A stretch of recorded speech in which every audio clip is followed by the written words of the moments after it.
As Davina Linde disembarked the train, a misty bank of fog rolled over her.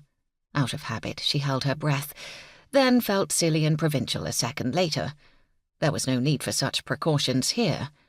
Purposefully now, she let the gritty taste of the train yard fill her lungs.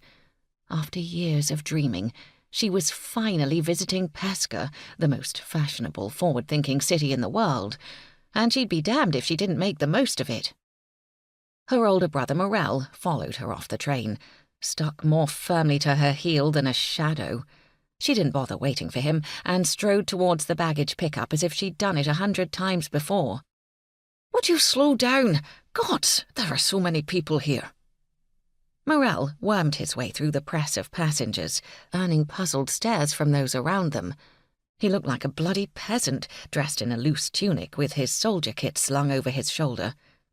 Davina had tried, and failed, to convince him they would blend in better if he donned the tailored suits and stiff-brimmed hats that were popular in Pesca.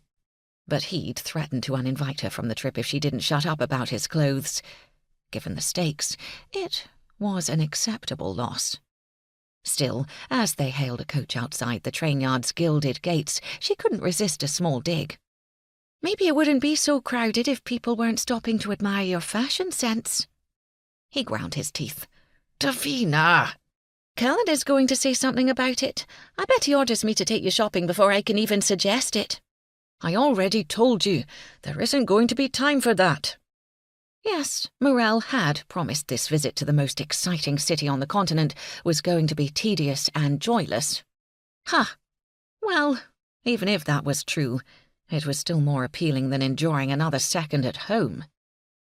They had been travelling for over a week, first by ship, then train, to reach the capital of the Bolterian Empire. 50 years ago, the trip would have taken them through half a dozen smaller countries, each a broken piece of the last empire to sprawl across the continent. Commuting from Halgyr all the way to Pesca in so short a time would have been unthinkable, what with traversing so many borders and customs.